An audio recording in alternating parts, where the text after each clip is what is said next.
Mohon izin Bapak dosen, izin memperkenalkan diri. Nama Nindya Praja Reksi Frank Toren Sinaga,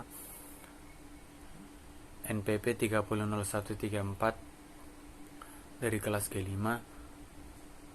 Izin menyampaikan mengenai analisis bisnis yang saya temukan dari kasus real di Provinsi Sumatera Utara, tepatnya di Kota Pematang Siantar. Sebelum itu, kita harus mengetahui dulu apa itu analisis bisnis.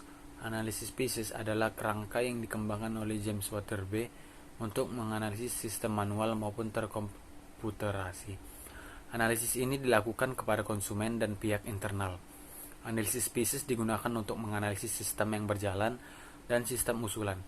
Ada 6 kriteria analisis bisnis, yaitu kinerja, informasi, ekonomi, kontrol, efisiensi, dan pelayanan.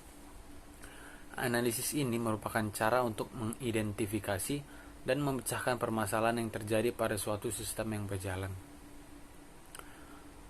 Adapun kriteria yang wajib ada pada analisis bisnis menurut James Waterby yaitu BIECES adalah untuk mengkoreksi atau memperbaiki sistem informasi bagi pengambilan keputusan dalam suatu organisasi, yaitu yang pertama performance.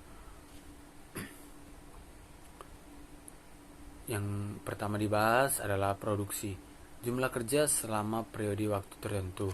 Pada bagian ini dideskripsikan situasi saat ini tentang jumlah kerja yang dibutuhkan untuk melakukan serangkaian kerja tertentu dalam satuan orang jam, orang hari, atau orang bulan.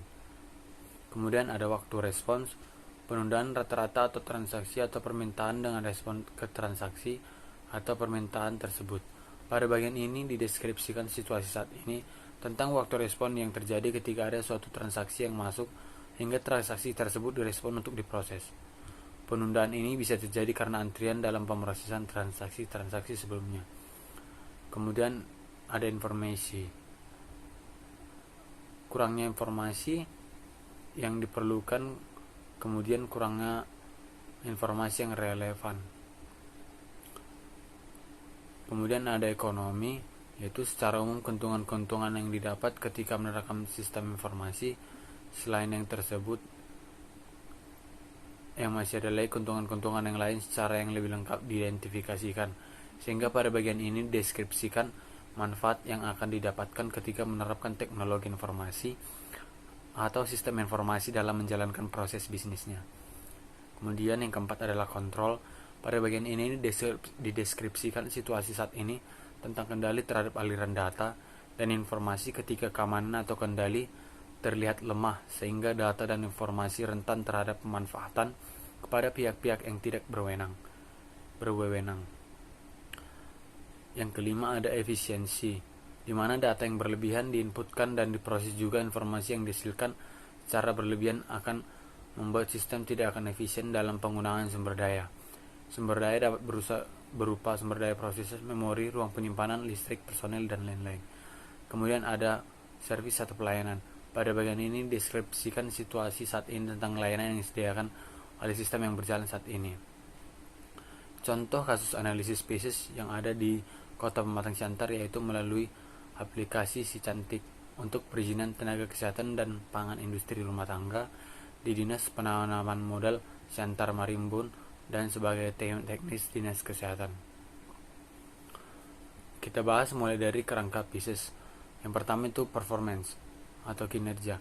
Kendalanya adalah tenaga kesehatan fungsional yang harus datang langsung ke Dinas Penanaman Modal Siantar Marimbun untuk proses administrasi pelayanan. Solusinya adalah dengan adanya aplikasi ini, pelanggan lebih mudah dalam pelayanan ini walaupun datang langsung ke lokasi, tidak terlalu banyak urusan dalam pelayanan. Kemudian information, kendalanya adalah informasi yang didapat oleh tenaga kesehatan fungsional dalam proses pelayanan harus datang ke Dinas Penanaman Modal Siantar Marimbun dan membutuhkan waktu yang lama. Solusinya adalah dengan menggunakan aplikasi Cantik yang dapat menyediakan informasi yang jelas dan akurat, serta memudahkan tenaga kesehatan fungsional untuk melihat secara detail informasi di aplikasi. Kemudian dari segi ekonomik, semakin banyaknya SDM yang dibutuhkan untuk mengelola administrasi yang masuk, serta mencatat laporan pertanggungjawaban yang dikelola dengan secara manual, menyebabkan semakin besarnya biaya yang dikeluarkan untuk membayar SDM tersebut.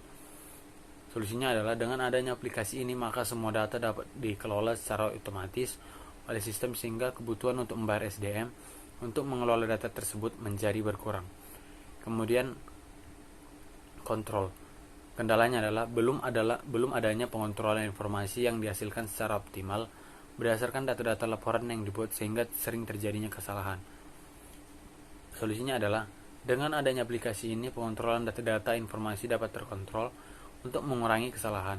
Kemudian dari segi efisiensi, kendalanya adalah banyak menghabiskan waktu dalam proses memberikan pelayanan yang harus datang langsung serta lambatnya dalam proses pembuatan laporan. Solusinya adalah dengan adanya website ini harus dirancang dan didesain agar lebih memudahkan dan tepat waktu. Yang terakhir adalah service atau pelayanan. Kendalanya proses pelayanan yang ada kurang maksimal. Maka solusinya adalah membuat suatu fasilitas dalam aplikasi agar dapat memberikan saran terhadap aplikasi. Demikian analisis bisnis yang saya bisa buat dari kasus real yang terjadi di tempat saya. Jika ada kekurangan mohon dimaafkan. Sekian dan terima kasih.